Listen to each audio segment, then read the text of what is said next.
Alright, behold my evil attempt to turn the open stage into something slightly more academic. Because this here paper is going to help you write your essays, or rather, show how not to do it. Analogies and metaphors are great things. They help you paint a very nice picture of what you're actually going to write.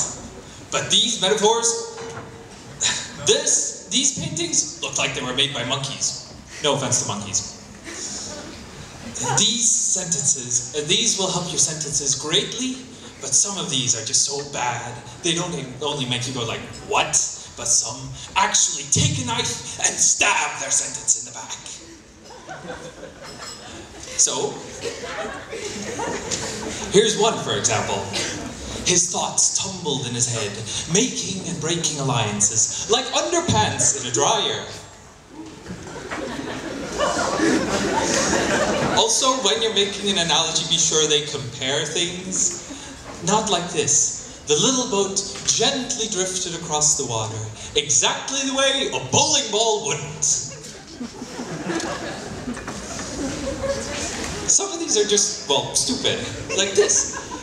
From the attic came an unearthly howl. The whole scene had an eerie, surreal quality. Like when you're on vacation in another city and Jeopardy comes on at 7 p.m. instead of 7:30 p.m. Creepy. Also, when you're writing a love poem, never ever write the following. Her hair glistened in the rain like nose hair after a sneeze.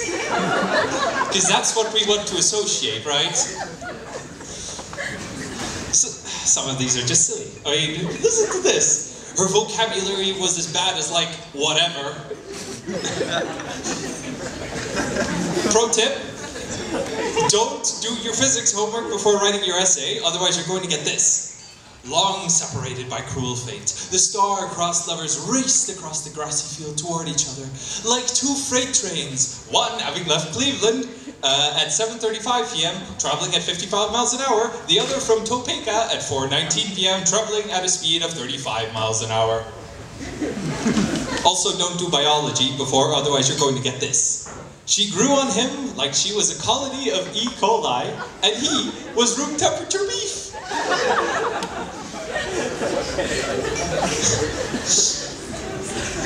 Another one. The politician was gone, but unnoticed, like the period after the doctor on a Dr. Pepper can. I mean, you're going to compare it with this? Again, be sure that your analogy compares like this. John and Mary had never met. They were like two hummingbirds who also never met. I mean, what's the point? Be sure when you're comparing not to do it backwards, otherwise you're going to get this. The thunder was ominous sounding, much like the sound of a thin sheet of metal being rattled on backstage during the storm scene in a play. I don't know, but I think one of these was based on the other. And some are just mean, like this. The plan was simple, like my brother-in-law Phil. But unlike Phil, this plan might work. Some also get their definitions wrong. The young fighter had a hungry look, as in the kind you get from not eating in a while. And this one. He was as lame as a duck. Not the metaphorical lame duck either, but a real duck that was actually lame. Maybe from stepping on a landmine or something. Another really bad one. She had a deep, throaty, genuine laugh, like the sound a dog makes just before it throws up. Because that's what we associate a laugh with, right? And some just understate the point. The revelation that his marriage of 30 years had disintegrated because of his wife's infidelity came as a rude shock. Like a surcharge at a formerly surcharge-free ATM. The horror. We're almost there. The dandelion swayed in the gentle breeze, like an oscillating electric fan set on medium. Next one. It was an American tradition, like fathers chasing kids around with power tools. Please, Americans in the audience, please tell me this is not an American tradition. Nope, not American tradition. Good to hear. the last two are my favorites. First, the ballerina rose gracefully en pointe and extended one slender leg behind her, like a dog at a fire hydrant.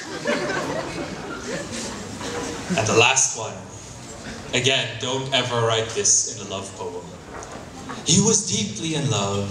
When she spoke, he thought he heard bells as if she were a garbage truck backing up. Thank you.